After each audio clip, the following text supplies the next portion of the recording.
I think the one thing where people fail when they set up an Intel team is measuring the effect that it is having, or talking to your stakeholders and evaluating if what you're doing is actually helping them make the organization more secure. And again, threat intel doesn't stand on itself. Like, it's just a piece of information, it's just an interesting report, or just an IOC in a feed.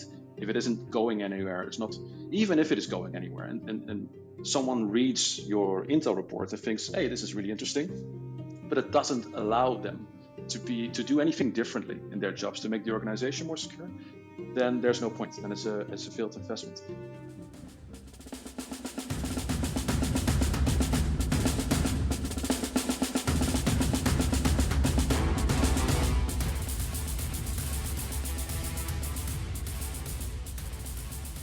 Welcome to another episode of Mandiant's Defender's Advantage podcast. I am your host, Luke McNamara. Joining me today, I have the privilege of welcoming on Renze Jongman, intelligence advisor here at Mandiant. Renze, good to have you with us. Hopefully I did your last name justice there in how I pronounced it. You did. Yeah, great to be here. Thank you for having me. Awesome. Well, we're going to talk about a blog that you authored. And this is sort of keeping with a theme that hopefully we'll do more of this year. This episode will be coming out in 2024. But this is looking at not just, the threat actors, the campaigns that we track, the interesting research that we're doing, but also, I think, doing more to highlight Intel operationalization. This is something I think all organizations wrestle with, large, small, mature, immature. And I think this blog that you wrote about the CTI Process Hyperloop is a great example of some of that thought leadership that, again, we're hoping to do more of next year. But maybe just to kick us off, I think a lot of people will be familiar with the CTI process and the CTI lifecycle aspect, but not everyone. So could you kind of give us a quick description of what that is? Sure. Yeah, the CTI process lifecycle, which is the basis of what we're talking about in the blog, the CTI process Hyperloop. The process lifecycle is essentially the process that an analyst goes through when he does his cyber threat intelligence analysis. And it starts with, it's cyclical. So it starts with planning and direction, so understanding what it is that you're going to try to do. What is your assignment, essentially? And then you need to start collecting data to be able to do any analysis on, and that data needs to be stored somewhere and normalized. And then you move into an analysis phase. And once you've done your analysis, you can start writing your report. Production, that's what that stage is called. And then after you've produced that report, you disseminate it to the people that need to receive it. And that then leads to, I guess, increased insights or enhanced insights by the people that have commissioned that piece of research.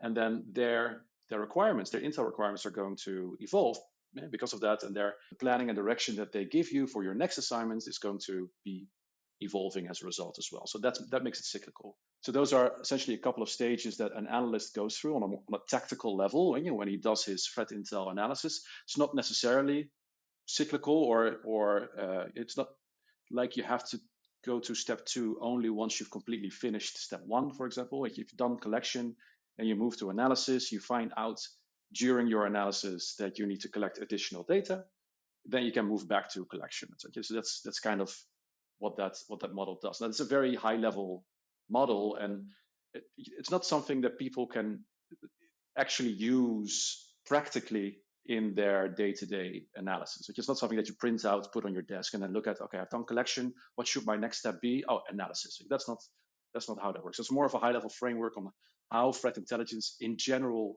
works. And it's not even that unique per se, because it's very similar to a plan, do, check, act cycle, for example, that you see in business in general as well. It's just you plan to do something, then you do it, and then you check if that's right, and then you sort of correct based on what your findings have been. So a lot of those models are not even very dissimilar. So it's not a very applicable model in a practical sense, but you can also deploy it on a more strategic level, where you, or I guess more of a programmatic level. If you want to deploy a CTI program, a cyber threat intelligence program, first you need to identify what that program even needs to do. Right? So on a more programmatic level, you could say, that's my planning and direction. My Intel program needs to support detection and response, for example, in my security organization. Based on that, you can decide, okay, I need to improve detection and response with threat intelligence. That means that I need to have these type of sources in my collection. And that means that I need to do this type of analysis to be able to support that. So you can build your programs essentially along the same cycle. So the interpretation of the CTI process lifecycle varies per person and per role as they look at it. So that's essentially what the CTI process lifecycle is. Just a very high level business flow almost of what a threat intelligence program does. And this, the CTI lifecycle, this exists in pretty much all Intel domains. It's a very classic, high-level theoretical construct of how it's supposed to work. As you note, you have to kind of get down to the weeds of some of the particular applications, the context of what organization you're doing that in, what the mission is, I think, for it to really have applicability. I would also call out, we did a episode a while back with one of our colleagues, Jamie, that talked about the Intel requirements piece of that. So if anyone is interested in learning more about that. But maybe we could transition a little bit into how you take this concept of the CTI process lifecycle, again, one that a lot of people in the Intel space will be familiar with, and then expand that into the Hyperloop. And I think one thing here, especially, I really liked was this interplay between the tactical and strategic. Too often, sometimes we think about those as separate and distinct areas of focus within CTI programs. And so I liked how you kind of, tie these in together. But yeah, just give us a rundown of the Hyperloop aspect of this. Yeah, so I think on a strategic level, we're kind of going to have to decide, and this is what the Hyperloop does. It takes those two interpretations of the process lifecycle, and it creates essentially two of them and then links them together in a kind of an infinity symbol way. If you go to the blog post, you can see the graphic, and that's what it looks like. You've got strategic requirements essentially driving tactical production, and that then feeds into strategic analysis driving strategic requirements as well. And the idea is that if you, on a strategic or even programmatic level, decide what you want your CTI program to do and which stakeholders they need to be able to support, then you can feed those requirements to a more tactical level. You need to decide that on a programmatic level to then be able to execute those tactical or inform those tactical work streams. And you can have multiple of them as well. And all of those multiple tactical workflows, if you do that over time, if you spend 3 months researching specific threats, you get all of that data, all of that research, all of that analysis is going to enhance your understanding on a tactical level of what those threats are doing and how they work, and to what extent you're prepared to deal with them as an organization, and how your defenses are tuned to them as well. So all of that data that's being produced on a tactical level helps your strategic understanding of where the threat landscape is moving, how threats on the horizon are developing, how your defenses are evolving as a response to that as well, and how the threat landscape, without your direct involvement, but on a general level, is evolving around you as well. And that combined insight then can be analyzed on a more strategic level and be fed into more strategic level decision making that then drives, again, those tactical workflows. So just to take a step back, Luke, if someone starts a threat intel team, say that you're an organization, you think, okay, I need to start doing threat intel because I'm not doing it yet, and I definitely want to enhance my security posture, make it intelligence driven, make it intelligence led, be more proactive. First thing you do is hire a threat intel manager that's going to set up that team. That threat intel manager is going to need direction. That he's going to need that planning and direction from his CISO, from his leadership. So he's going to go to his CISO and ask, or her CISO, and ask, what are your intel requirements? What do you want me to focus on? I cannot focus on everything because I end up focusing on nothing in particular, and I'm just going to do nothing really well. So what is it that you really want me to do? And then obviously that CISO is going to say, I don't know, because that's what you are here for. I hired you to tell me what I should be afraid of, what my threats are. And that's fair. So usually the first thing a threat manager like that does is write a threat landscape report or a cyber threat profile. So that's the purpose of a threat profile like that is, and this ties into what you spoke to Jamie about as well, Intel requirement-driven approaches. That cyber threat profile is going to help a CISO to make those decisions. Okay, and that's what the purpose of that document is as well. That should help him decide, okay, I should probably be afraid of ransomware, for example. Everyone is afraid of ransomware. I should probably be afraid of cyber espionage from China. Okay, those could be the things, the what's that you're afraid of. It could also be, if you're a financial institution, payment card fraud. If you are in oil and gas, OT related threats. It really depends. Those are the what's that you want to care about. But then you also have to decide, based on that same profile, who you're going to give the gift of threat intelligence. Who are the stakeholders in your organization that are going to benefit from that analysis? Is that your incident response team? Or is that your monitoring and detection team? It usually is the monitoring and detection team as a first stakeholder, just IOCs to improve your detection and response. Is it your vulnerability management team to prioritize your vulnerability patching, for example? Is it your security engineering team to focus on specific assets that they're going to want to protect? It could be any of those. It could be your fraud team. It could be your insider threat program.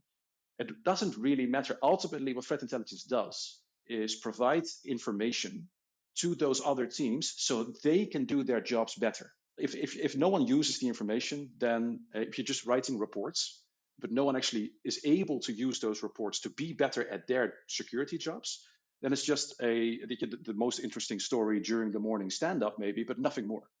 And that's a waste of money. That's not why you're investing in cyber threat intelligence as an organization. So those two things is what a CISO needs to decide before anything else. What am I going to focus on? What are the threats that I'm really concerned about? What are my intel requirements? And on the other end, what are my production requirements? Who's going to receive that gift of intel to be better at their jobs? And that then informs what the output should look like. Should it be a feed of IOCs? Should it be a prioritized list of vulnerabilities to patch, and how and why? Or should it be hunt mission playbooks? Those outcomes are really specific. Now, if you know those two things, then you can fill in the blanks in between. If you want to focus on cyber espionage from China, you probably want to engage very specific vendors that know a lot about cyber espionage from China. Or if you want to focus on ransomware, there are vendors that are really good in that. If you want to do brand protection, then vendors that are monitoring the cyber underground really, really well might be on the top of your list. Like, your collection is based on the threats that you've identified as something that you care about. You can also decide what kind of skills you're going to need, what kind of technology you're going to need in your team to be able to meet that mission of delivering those outputs to the teams that need that output.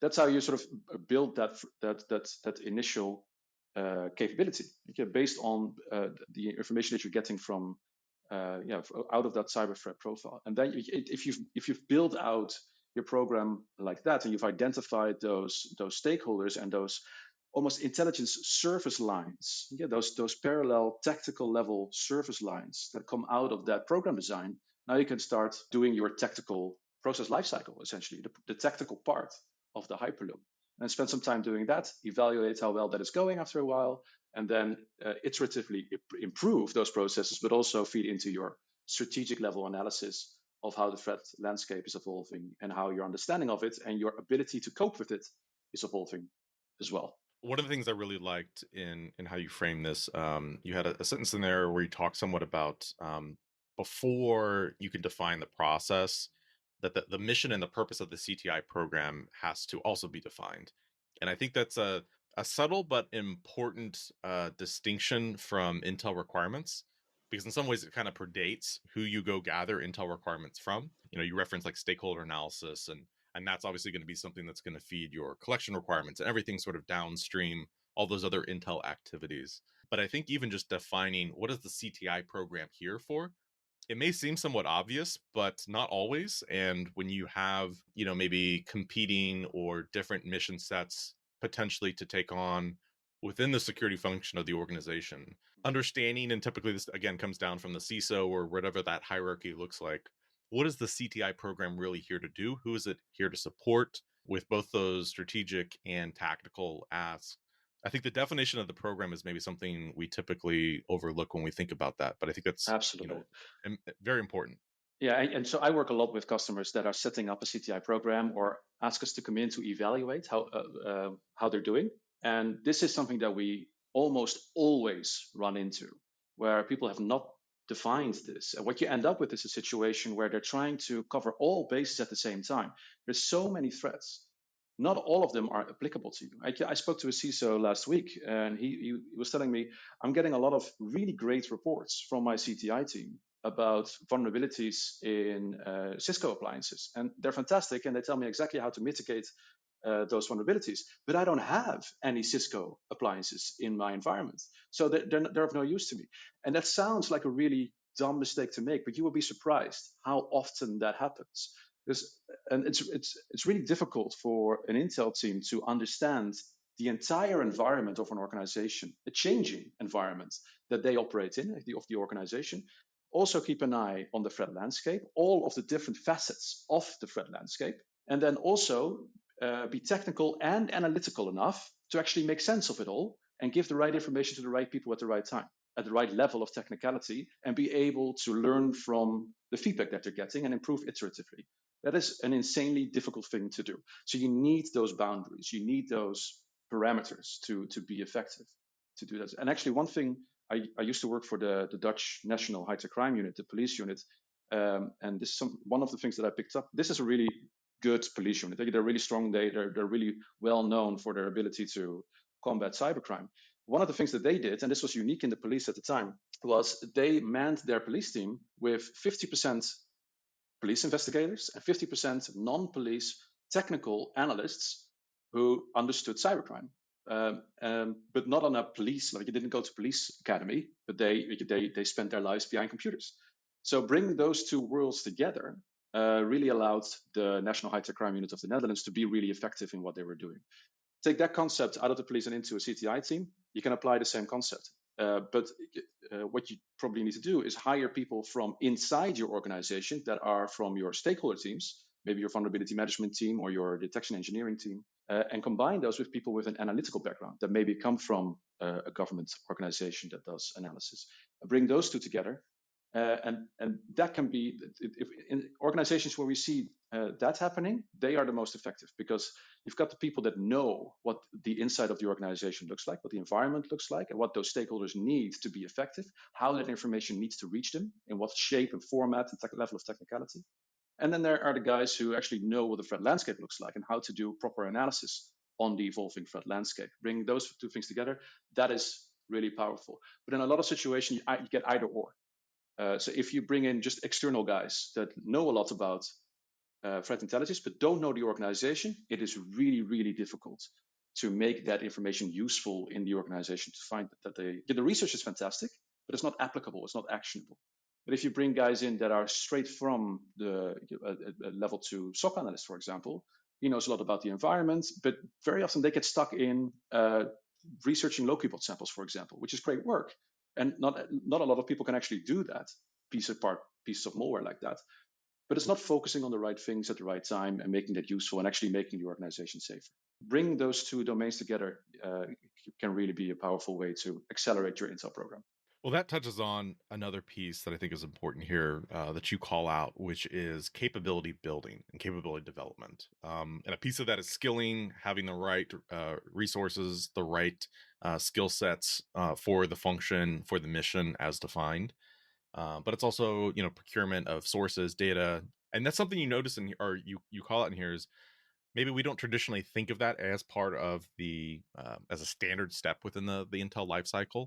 But that is something that is incredibly important, obviously, to the successful accomplishing of the mission. So what if you could just talk about that a little bit, of how you kind of see capability building, where that fits into this piece? Yes, you're absolutely right. So it's not a part of a traditional life cycle in that sense.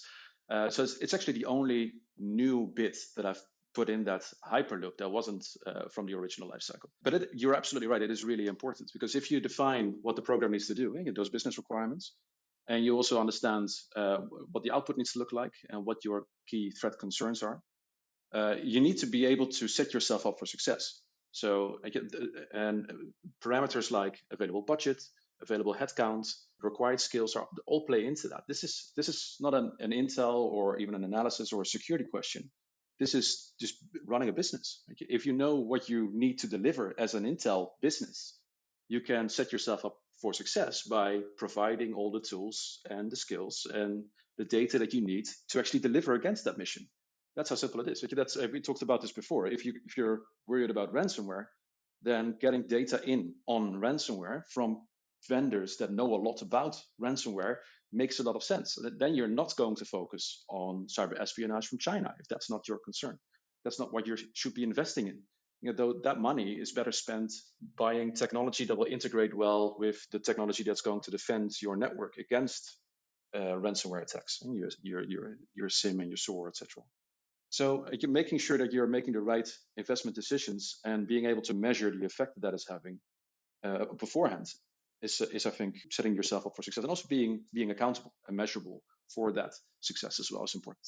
I think we've probably touched on it a couple times here, but what are some of the areas of this that you've seen to be more challenging or difficult for organizations to implement? Something that they get, stuck in and struggle with, actually putting into practice? I think the one thing where people fail when they set up an Intel team is measuring the effect that it is having, or talking to your stakeholders and evaluating if what you're doing is actually helping them make the organization more secure. Again, threat intel doesn't stand on itself. Like, it's just a piece of information. It's just an interesting report or just an IOC in a feed. If it isn't going anywhere, it's not, even if it is going anywhere, and someone reads your intel report and thinks, hey, this is really interesting, but it doesn't allow them to do anything differently in their jobs to make the organization more secure, then there's no point. Then it's a failed investment. Making sure that you're working with your stakeholders daily to evaluate if what you're giving them is allowing them to be better, that's where everyone fails. Or if someone fails, it's probably there. And I think one of the best ways to address this, if you're, as a security organization, if you're working with KPIs, key performance indicators, across your security organizations, what organizations will do is what they will tell their Intel team to deliver X amount of IOCs or X amount of playbooks, and then feed that into the appliances that they have, or give those reports to the teams that they need. And that's their KPI. What if you turn it around and you tell your stakeholders to turn X amount of intel provided to them into detections, or engineer detection rules for a specific threat actor, because that is what the intel is telling them to do? That suddenly makes that stakeholder responsible for using threat intel effectively. So now the stakeholder has an incentive to work with the intel team to make sure that the intel he's getting is going to allow him to be better at his job. He needs to do this because it is his KPI. So it is in his interest to give that feedback, work with the CTI team, and make sure that the intel that he's getting is actually making him better at his job, and allowing him to be more effective within the security organization. Not a lot of organizations do this. So very often, if a threat intel team isn't effective, you end up in the situation where the incident response team says, yeah, we kind of want to work with the Intel team, but what they're giving us is not really relevant, so we kind of do it ourselves. So we run into that a lot of the time. So making them responsible for making sure the quality of the threat intel is actually at a level that they can use, I think is a powerful way to combat a sort of a stalling situation like that. You talk, I think, in here about the tactical typically being the first part of that Hyperloop phase, and then rolling into the strategic, which feeds back into the tactical. Have you seen examples where organizations have started with strategic first, and maybe issues, challenges, benefits from that? I think, kind of to your point there, I've seen examples where maybe people are just trying to get an Intel team up and running off the ground, and so they'll do maybe the strategic piece first. Things like pulling from OSINT reporting, but then it kind of has the challenge of not really tying into the tactical needs, as you just mentioned with like the IR team example. So I see like some benefits from that, and some organizations doing that first, but it seems to also present a lot of challenges by not starting with the tactical piece, even though it might be more challenging if your requirement it includes things like getting access to certain internal data streams, etc. Yeah, no, absolutely. And so I think if you're making that decision to formally set up an Intel function, then you're going to have to start with that strategic planning and direction, and that deciding what the program needs to do, understanding what the threat landscape looks like on a high level. But very often, once you get to that point, you're already kind of doing threat intel organically. There will have been a SOC analyst being bored and doing his own analysis on threat actors that he thinks are relevant to the organization, and just trying to pick apart the malware that he finds, or exploring the infrastructure that they're using, and building detections based on that. Or there'll be someone in the vulnerability management team trying to find a way to how to prioritize the vulnerabilities that they're patching based on the ones that are being exploited in the wild by bad guys that are probably going to attack their sector as well. So there will be some level of tactical level threat intelligence happening as it's grown organically out of those functions that kind of need that information to do their jobs anyway. Then you reach that point where you're going to formally set up a function and you're going to have a threat intel team, and that's dedicated to threat intel. Then you really need to start on the top left there with your planning and direction on a strategic level, and really understand how you're going to set up that team, why it's there, who it's going to serve, and how you're going to measure success. So I think we've covered a lot of the content that's in the blog, but there's still a lot more. So we're gonna, link to it here in the show notes. But as we're wrapping up, just sort of any final thoughts on this topic and kind of, some of the work that maybe didn't go into the blog, further ideas that you want to explore maybe in future blogs about this topic? Yeah, sure. So I think in general, threat intelligence is sort of this mystical beast, right? And a lot of people have different ideas. If you ask 10 people what threat intelligence is, you can get 10 different answers. And a lot of people will think it's IOCs. Like it's a feed of IOCs that go into your SIEM SOAR monitoring and detection application, and that's it. And they're not wrong. That's one use case of threat intel, but there are many, many other things that threat intel can do. Ultimately, at the end of the day, it is just information. It is a piece of research that someone has done to help other people in their jobs and make more informed decisions. And that can be anything. It doesn't have to be very, very technical. If it's a strategic understanding of what security appliances are going to be most relevant in the next 12 months, and that helps a CISO make informed investment decisions. Hey, that to me is intelligence as well. Maybe not threat intel per se, but it's security research, and that can all come from the same function. I think the word cyber threat intelligence makes things sound more mystical, perhaps, or more complicated than they necessarily need to be. It's just if we look at this as simply being security research and just providing information to the people who need it, I think we're a long way down the road in making this more accessible and more easy to understand and easy to work on for a lot of organizations. Well, it's an excellent blog. We'll link to it in the show notes for folks who haven't read it yet, or folks that want to go back and return to these. Again, I think some of these foundational principles are things that are worth revisiting from time to time in everyone's Intel organization and function, and evaluating how well you're doing, what things you want to change. So, fantastic work on this, Renze. As always, we'll link to that in the show notes, as I mentioned. And thank you, and have a great day. Thank you very much for having me, Luke. Enjoyed it.